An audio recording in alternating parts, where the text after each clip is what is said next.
Good afternoon, good morning, good evening, everyone. Welcome to Going Mental, also known as the House of Pain. We are thankful that you all are joining us here today. And today, as usual, I am sitting here with the incredibly, I'll just let you fill in whatever descriptive term you want. Dr. Tara Palmatier. You want to say hi to everybody? Hi, everyone. And today we're joined by special guest Tom Golden from menaregood.com, who was also one of the speakers at the recent International Conference on Men's Issues in St. Clair Shores, Michigan. Say hi to everybody, Tom. Hello to everybody. It's good to be here, Paul. It's good to have you, for sure. Well, today we're going to be talking a lot. The question at the title of this hangout was, are you really that desperate for a woman? And the reason we're having this hangout is because, unfortunately, for just a whole lot of men, the answer to that is yes. There is a lot that goes into this. It's not just as simple as being lonely. It's not as simple as wanting sex. Uh, One of the things that we have to consider is the deep emotional attachment that men have to their mothers from early in life and what happens to them all the way through the course of their lives. But before we get started, I just want to say one thing that about the word shame. A lot of times, for at least the past 50 years, what we've seen is a great deal of shaming of men for masculinity, for their identities, for their sexuality, and it's been a very unhealthy sense of shaming. There is, however, on the other hand, I believe what is genuinely a healthy sense of shame. It's a sort of a barometer internally for people to learn how to make better decisions.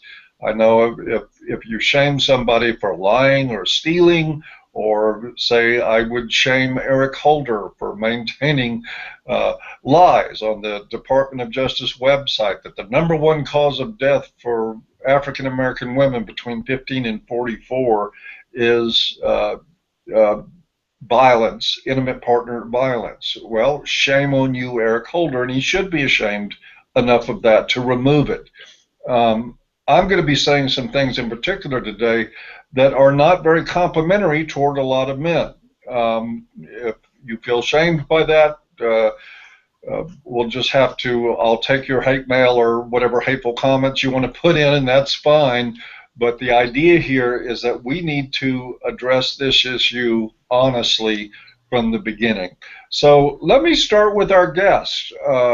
Tom, what do you think about, in general terms, before we get into the specifics about how men bend over for women so often, what in general terms do you think forms this very, very steely bond of protection that men have that seems to work against them in their relationships with women?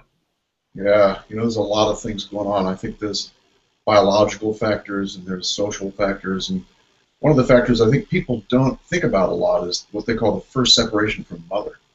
When little Johnny's about 2 years old, and Johnny comes up and touches his mother's breast. And his mother says, "Don't touch me there. Don't touch me there." And Johnny goes, "What? Why not? Susie touches you there all the time." And he says, "Well, why can't I touch you there? Because you're a boy." And so he learns right then that he can't touch mom. And in order to get her attention, he's got to start doing something. He's got to either be funny, or he's got to protect her, or somehow through his behavior, he needs to do something in order to get the attention from mom that before he got simply from just being. So no longer will mom take a bath with him. No longer will mom let him in the bathroom with her. He's cut off from this source, and so he's got to find a way to connect with her. And oftentimes boys will start this thing about impressing women right there. And that's kind of that source. That's the beginning. And it goes from there, and it just gets worse from that point on. I think those are some good points. I think a lot of times fathers reinforce that too. I know that when many boys are growing up, they'll get messages from their dads that they better please their mothers. They better do as their mothers say. They better make her happy. And, you know, we didn't just come up with an expression, wait till your father gets home, out of nowhere. That's always been an age-old threat on boys, that if you displease mother, then the enforcer will come home and physically abuse you or punish you in other ways to make sure that you don't do it again. So there is this sort of setup in the beginning of having to please mom, and then you've got the enforcers and sometimes siblings also working together, all colluding to make sure that you understand that you know, making your mama frown is definitely a mistake growing up.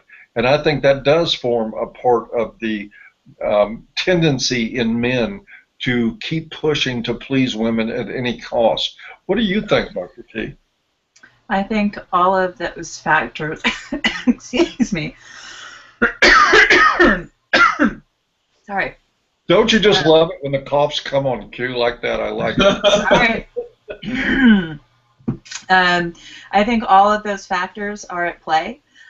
I think, too, if you add in mental illness, or a mother who has mental illness, or a personality disorder, or is abusive, emotionally unable to tend to her, psychologically unable to tend to her own emotional needs, then what happens is an even more pronounced version of what both you and Tom described. You get sons who are parentified, who take on a parental role over their mother, who are groomed to believe it is their responsibility to make mom happy, make sure mom isn't upset so she doesn't rage out, take care of mom if she's drunk and passed out.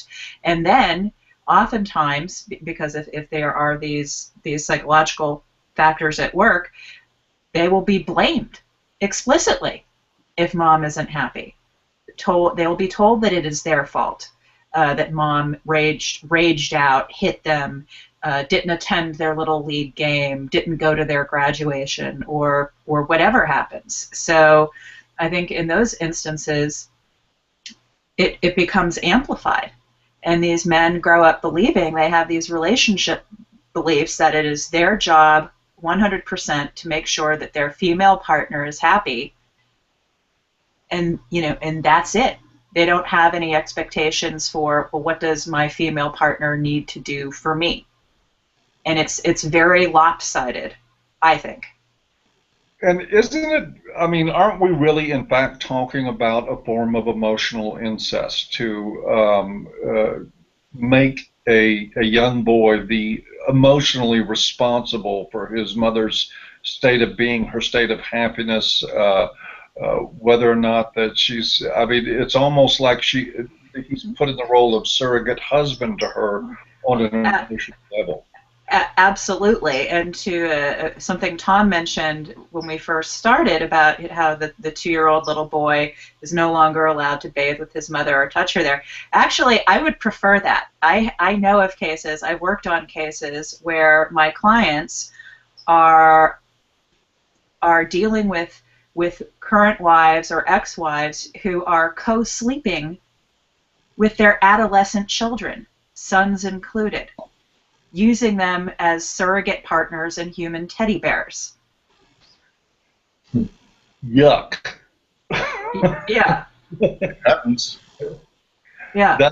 That's kind of gross. Now let's take that. I mean, that covers some of the basics, because, you know, one of the things I've always wondered is how this bond between men and women form when you look at the fact that when, say, in combat, men who lay dying on the battlefield often call for their mothers for a sense of comfort, or their last words are frequently, the most common last words for men who die on the battlefield are, "Tell my wife that I love her," as though that's the only thought they could have before passing from this world, is an expression of love for their wives. And I'm not saying that in and of itself is unhealthy. But when we look at the behavior of men that people like Dr. T have to deal with that are going through bitter, conflicted divorces where there's lots of legal abuse heaped on them in the process. We also see men that will not fight back, that they simply, the idea, no matter what is happening, I mean, a guy can get served with papers that says, oh, get out of your house, don't see your children, the bank account is empty, and the son of a bitch is still sitting there saying, well, what can I do to make this to work out with her? And to me, I understand it on one level because as a young man, I probably would have been prone to do stuff that stupid. But I'm talking about men now that I talk to that are in their 30s, 40s, and 50s and beyond that still have this same mentality that no matter how badly that they're being destroyed by somebody who hates the ground that they walk on, they cannot get that there is any justification whatsoever for defending themselves. And that one, I want to throw that to you first, Tom, and to see if you can help maybe give us some insight into why men seem to be, and I'm going to say men generally speaking, because I believe it's true. Why are men so defenseless when it comes to women? Well, I wish I had a good answer to that one, Paul. You know, the socialization part, of course, is there, but there's also a biological factor involved, and that's with good old testosterone. You know, testosterone, we know now, pushes men to strive for status. You know, and people, as men hit 13 years old, bingo, this testosterone goes up, and so they start striving for status in a very profoundly different way than they did when they were 7 or 8. And that striving for status is, of course, linked in to pleasing women and to doing things for women, because the striving for status is set up so that he will get more reproductive success. In other words, the hot women will like him. The higher his status, the more likely he'll be chosen as that person. So he knows very well that striving for status is what he wants, and if he does anything negative to a woman, that status drops like a rock. It just goes down. You know, so he drops in the hierarchy in a huge way if he does anything negative towards women. He knows that intuitively, and so I think that's part of the reason. But it is incomprehensible sometimes that you see men who are just being so stoned by a hateful system, and they can't respond. You know, they can't say, no, I'm not taking that crap anymore. But I think let me ask you a follow-up to that, Tom. Do you think that this drop in their status in the hierarchy is real, or is it just sort of an unconscious fear that they're dropping in the hierarchy? Because I know for me, one personally, when I see a man fight back, he is elevated in my eyes yes. in that circumstances. And Yes. if there's a hierarchy there, that I'm placing him up higher than the guy who sits there and takes it. Yes. And that's because you and I have a different hierarchy. You know, remember, men will strive for status based on their niche. And men who are men's rights advocates are going to strive for status to what? You know, to fight back and to take care of themselves in a different kind of way than other men. You know, because this striving for status, if you're someone who's a college professor, you're going to strive for status to get the most papers written in the most prestigious journals. You know, if you're a football player, you want to go for the Pro Bowl. You know, and in any particular niche, you're going to find that men will strive for status. So for you and I, striving for status is something very different from for something who's, you know, some man who's never heard of men's issues before. You know, so a part of our work is really to help men understand that the status they're seeking is hurting them. The status they're seeking to try and do for women who are hurting them is not really a very productive kind of stance. You know, it's much better to take care of yourself. I think that's kind of our message, don't you think? Yeah, and ultimately, the striving for status along those lines ends up robbing them of income, of their future, their retirements, their cars. They end up living in crappy little apartments on their own, trying to make ends meet by eating ramen. And so what they are doing unconsciously to maintain their level in the hierarchy ends up with them on the very bottom of Yes. the same Yes. hierarchy that they're stretching for. And then their sons, the Oh, sons see that and they say, I don't want to do that. I don't want to become that. That's a man. No. Well, but what's the message though to these boys? Dad pissed off mom, and now he's living in a one-room apartment. Dad pissed off mom, and Right. he's living in his car, and he's going to jail because he can't afford to keep paying mom. Which brings me to another issue. You know, I think it's bad enough in intact families where there is that don't you make mom angry, don't you ever disrespect your mother, do what your mother tells you, protect your sister, protect your mother, right? So they're getting that message, and boys certainly get that message at school, never ever hit a girl, respect all women, respect all girls. But what about these families? These families now that are single mother or divorced mother households where boys have infrequent access, or even in the best of circumstances, access to their fathers only half the time. Who is teaching these boys to respect themselves, that they have worth? Because from mom, it's do what mom says if you want to be loved, if you want approval, if you want acceptance. and this is where I think, Dr. T, that, excuse me, I lost my, Right. yeah, I lost my lower third. There we go. There it is. Yeah, now it's back. Funny how that works. Get This is naked. where I think that men really do, many men, seriously need their asses kicked. They really do. I mean, Well, but you know, I don't want to. I want to be careful about that, because how can men who were never taught to have respect for themselves, never taught that they had any worth outside of pleasing their mother or protecting their sister, how are they expected to have that? How can they be? well, I think the only way you get anywhere in life is by looking at your immediate circumstances and taking intelligent, appropriate action. I mean, I've certainly received every message that you could possibly receive. I mean, in my home growing up, the idea of disrespecting my mother would get you knocked across a room. I grew up with all the same messages. At some point, though, accountability has to be a part of the picture, because one of the things that for instance, what I see in these guys that are just taking it and taking it and taking it, who have their children stripped away from them, and they're not fighting at all. They're not doing anything. They're bending over for it. I mean, where is their protective instinct for their children? And it's something, while I understand that they have been raised with a set of rules and that they are involved in a hierarchy where if they fight a woman, that in their mind it lessens their status. And it's still, at some point, I think men need to be accountable for the fact that they are basically acting like cowards in those situations rather than as human beings. They are letting their kids go without a father.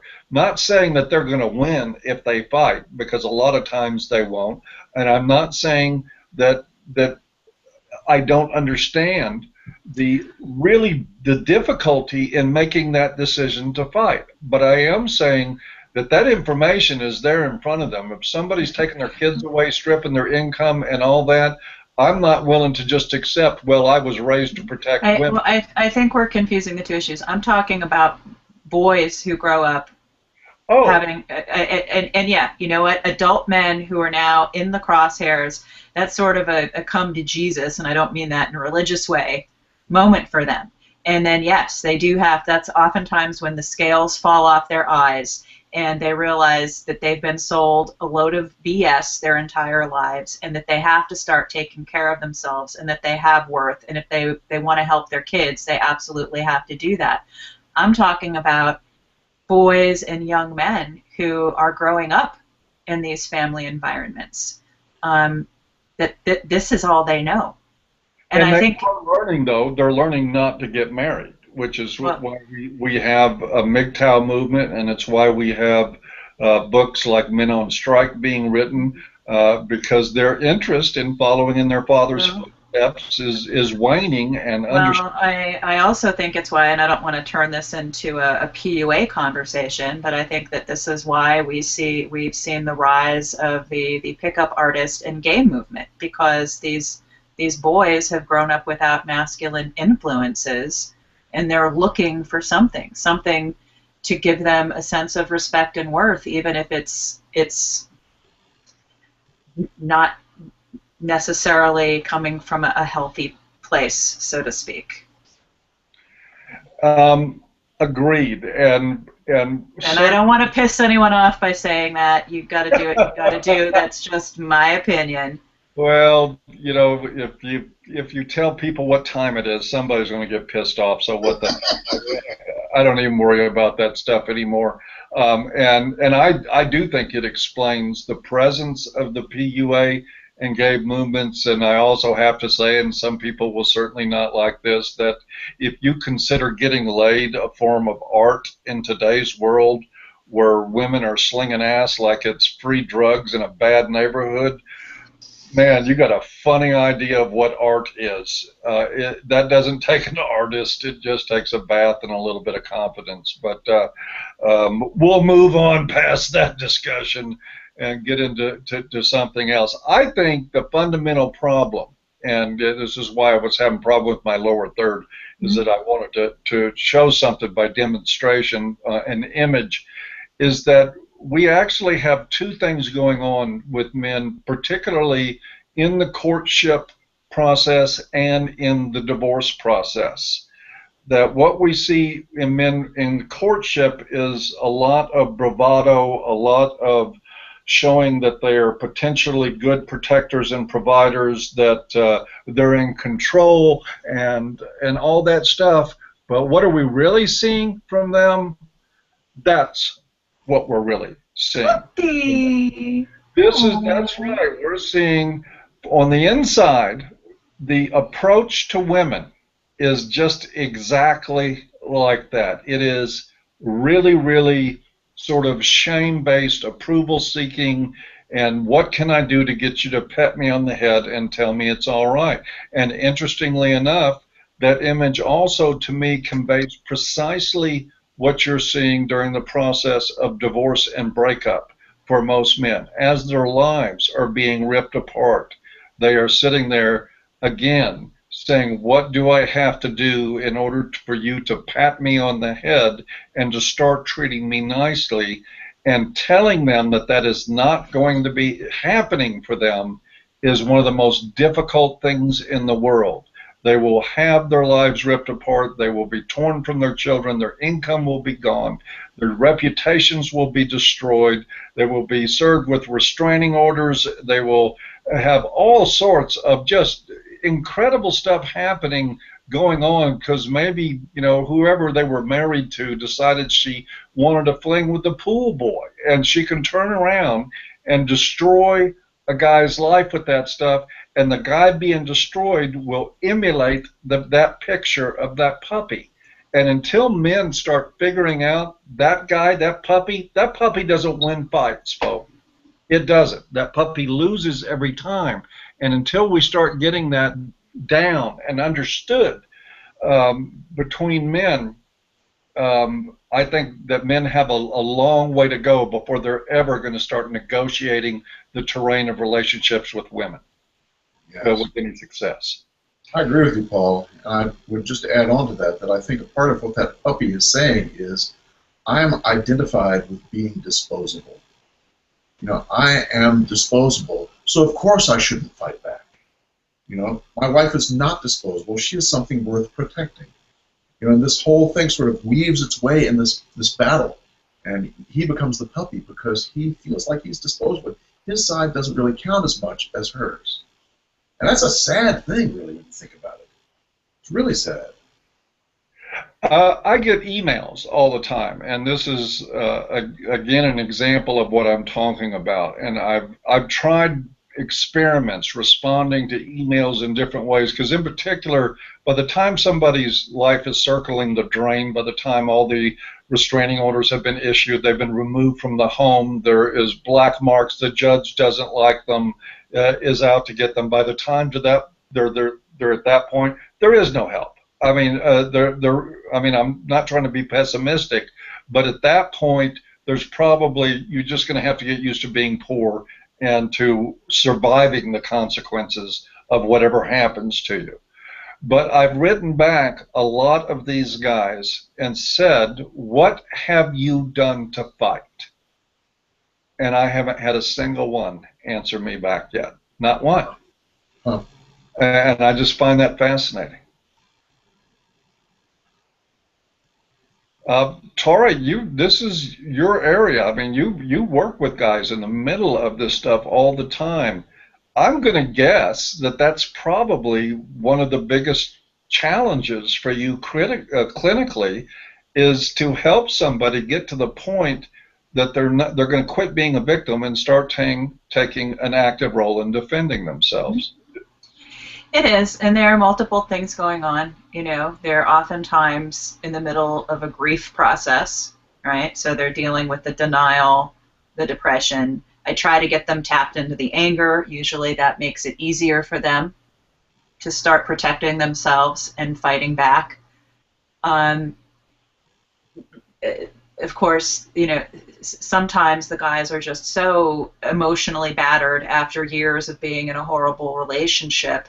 They simply don't know how to fight, in which case I'll advise them to get out of the way of their attorneys, and if they can't fight, let their attorneys do that for them.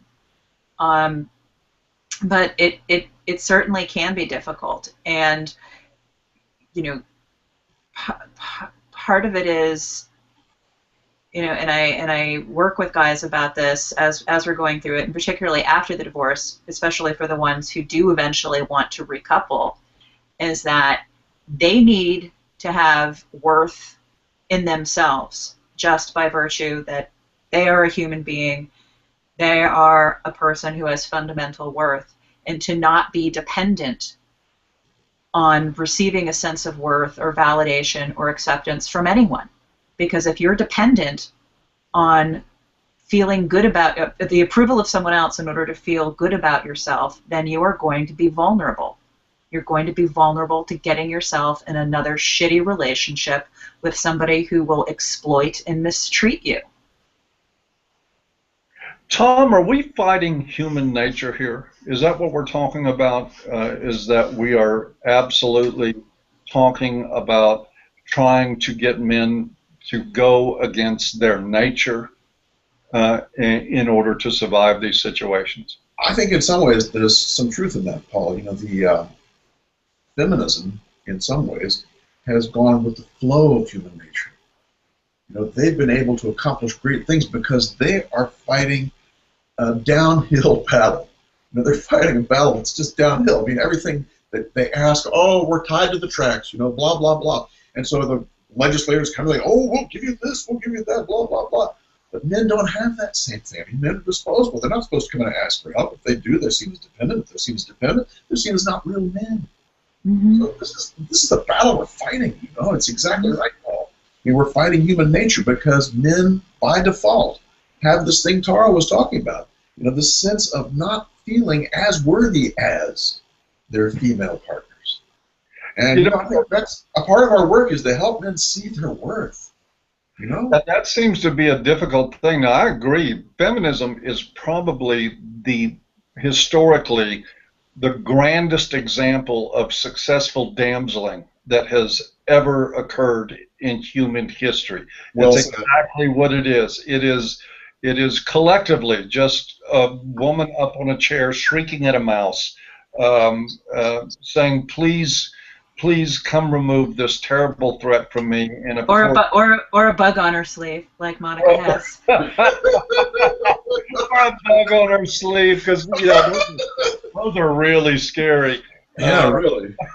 Man, I had a bug on my sleeve once too, so I can empathize with how Monica felt. But it is a successful movement of damseling that has literally driven the culture insane. But we got to acknowledge that we go back, and again, I would suggest if you ever want a history on this, go to avoiceformen.com and read an article there, key in the truth about the men's rights movement, and you will see that this absolutely abhorrent treatment of men far predates modern feminism. It Yes. goes way, way, way, way back. And of course, feminists have distorted history and they've exploited that very system. That's how feminism has worked, is they took a system that was already rigged in their favor to help women at the expense of men, and just said, well, we just need you to help more and make it more at men's expense, and it worked out fabulously. There wasn't much resistance to it. But we do have a problem with human nature in that that men were there were these alimony con artists. One woman I read about, I think from 1931 or 32, married several different men in the military and ended up drawing part of their income from each one, was doing quite well for several years.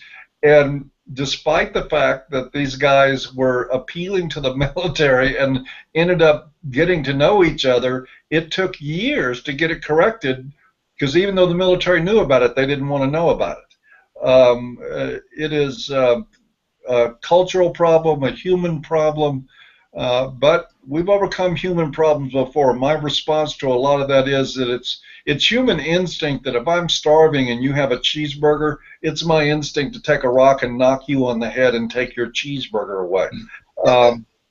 That's human nature. It really is. But part of what I think sets us aside is that we have the ability to rise above some of our worst instincts in a way that's more functional and productive. And I think men are hopefully starting to wake up to that now. I hope you're right about that. You know, I keep thinking about the civil rights movement back in the 60s, and one of the first things they did was they started the phrase, black is beautiful. Remember that? Black is beautiful. I remember when I heard that the first time, I thought, what? What are you talking about, you know? But they were doing something that we need to start thinking about now. You know, because men have been trampled down for decades and told they're disposable, told there's something wrong with them, told masculinity is causing the wars, masculinity is causing the economy to fall apart, masculinity is blah, blah, blah, blah. And we really need to start picking things up a little bit, you know, and saying men are good. Men are all right. That is a really good point, Tom. I remember when people started saying black is beautiful, that my first reaction was negative. Yes. That was my first reaction. But what it did was it instructed me in my own bigotry. Exactly. And I eventually came, of course, once I grew up a little bit and opened my mind, came to realize what a brilliant move that was. It was very brilliant. Because at the time, a lot of black people didn't feel they were beautiful at all. They felt they'd been hearing for a long, long time that there was something wrong with him in a very similar way that men have been hearing a similar kind of message. You know, that there's, and they had to convince them that, you know, you're okay the way you are. Hey, folks, men are good. There you go. One of the exercises I'll often do with a client is ask him to come up with a list of what his good qualities are, what makes him a good person. And more often than not, we'll have to do it a second time because they come up with a list about, I'm a good friend, I'm reliable, I keep my promises. So I can see them basing their sense of worth on what they can do for others. So all of those things are true, and those are good qualities. But what are your characteristics that you feel good about that have nothing to do with you doing for someone else? And that is oftentimes a much more difficult list for them to generate, but I think it's an important one. The other thing I do when my clients are ready to go back out there in the dating pool of shark-infested waters is to ask themselves, aside from, you know, a woman finding a woman physically attractive, what can she do for you? You know, don't just let her decide, okay, you're an attractive potential mate because you've got a good job, you know, whatever the checklist is, you have money, you have advanced degrees, you're a good earner. But really think in terms of what does this woman bring to the table, and it needs to be more than her hair, her boobs, her ass, and Well, it only But needs to be more than that if men are not willing to turn into that puppy that's right. on sight. Well, that's kind of my goal in working with them.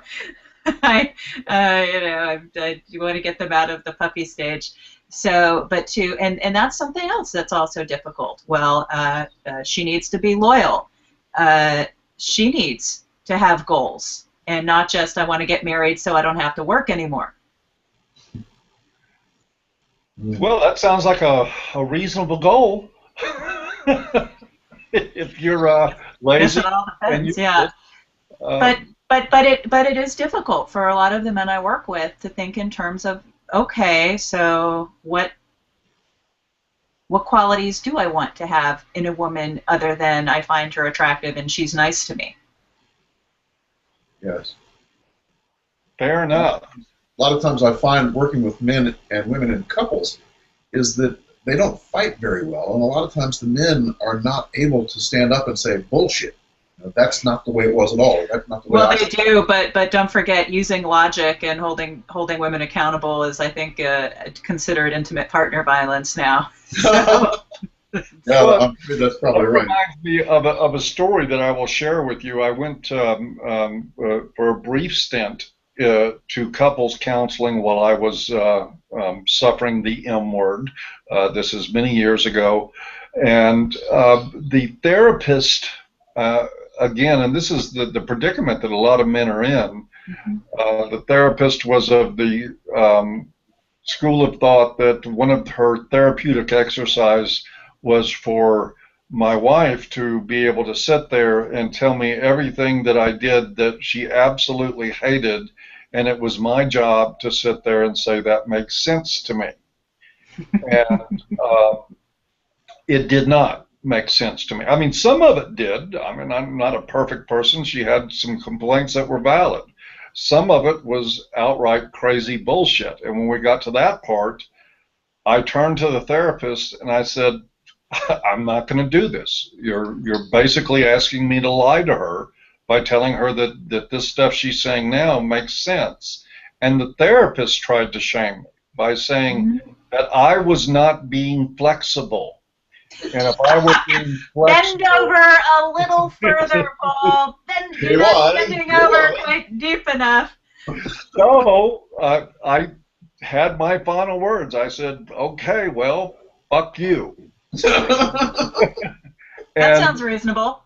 that was the end of my participation in therapy with that particular therapist. But that is, if you're fortunate enough to get into couples counseling with somebody like Tom Golden or Tara Palmatier, that's a really great idea. However, keep in mind, we've beaten the odds to have two of these people in the same hangout at the same time, because the numbers of therapists out there are going to be the ones like I had that will tell me that I'm not being flexible if I'm not lying to my partner about how I feel about something she's sitting there making up.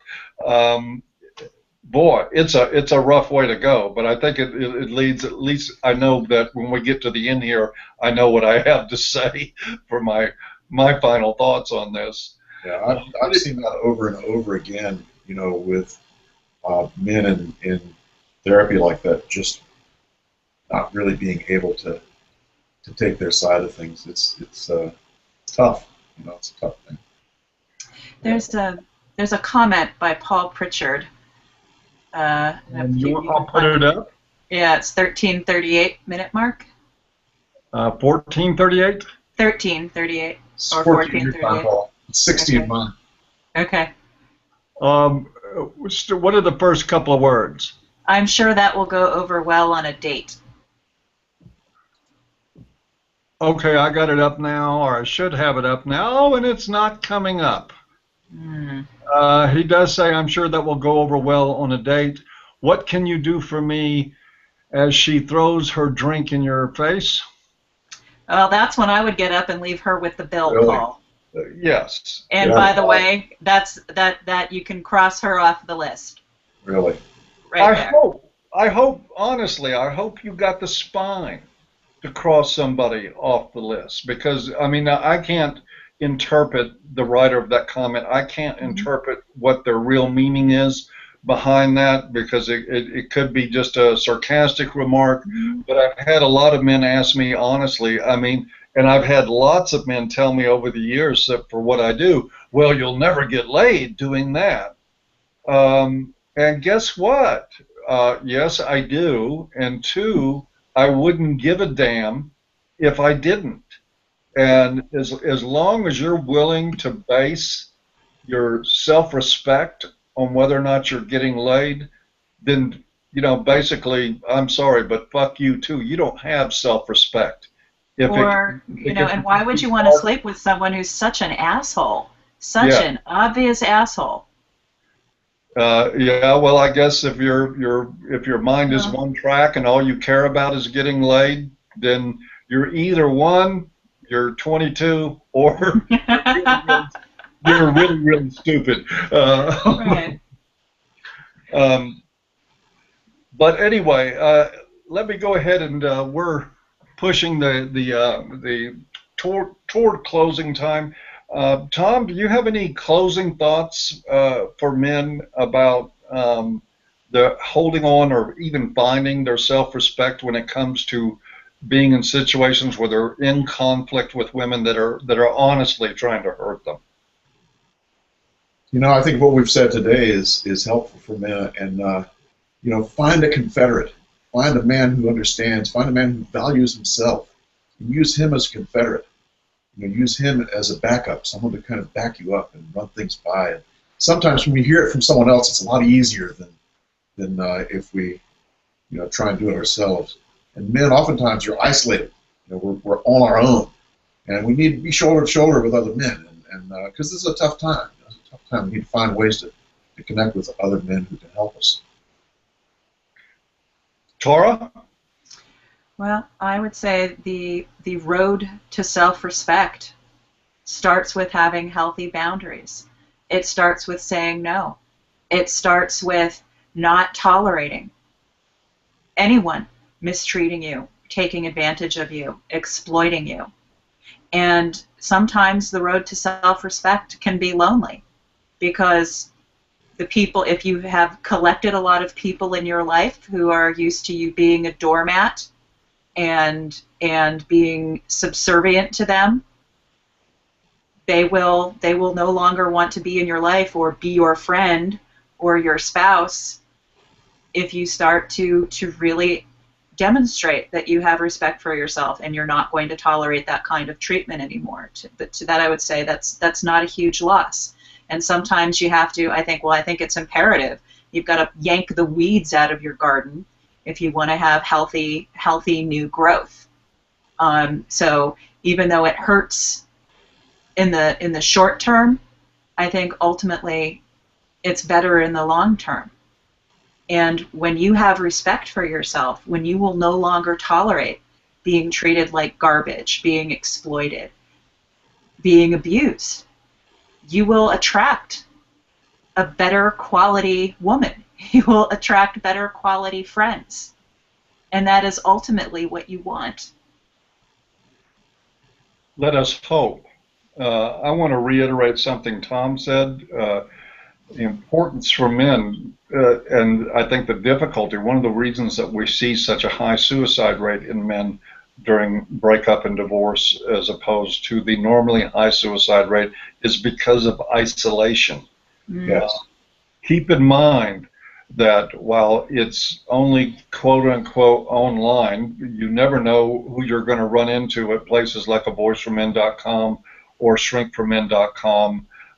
You should go read menargood.com, look at his videos, but if you become a part of those communities, we have now grown to the point that we are meeting each other in different places, that we're finding friendships of people that live in the same areas. Come be a part of the community at shrinkformen.com or at avoiceformen.com and get to know people there. You don't have to be alone through that process. You don't have to be, and these are people that damn well understand what you're going through and very much sympathize with the struggle that it is to hang on to your life and to the stacked deck that you're dealing with. The last thing that I want to say before we close out is that I know that most men that are watching this and that will hear this, that if somebody tried to abuse your child or take their money or rob them or ruin their dignity or rob them of their freedom, you would probably tear down oak trees to get at the person doing it and not think twice about it. If somebody tried to do that to a member of your family, you would do the same thing. You wouldn't let anything get in the way of protecting the people that you love. But the real question is, what will you do to protect yourself?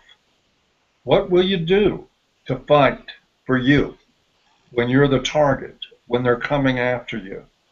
And if you're not fighting because you're afraid that she'll get mad, I'm just putting out a hypothetical here. Somebody that has already taken your money and tried to ruin your name and have you removed from your home, probably somebody that's already angry anyway. I don't think your being nice to them is going to help. But the real question, and I think what really tests the mettle of a human being, is not what they'll sacrifice for other people, but will they actually defend themselves? Will they actually stand up for themselves, whether it's against the world or not? If you're interested in that, in developing those kind of skills, or being in a community where people value that on the hierarchy, well, that gives you esteem with other people, then come visit our communities. There's a whole bunch of people there waiting to hear from you.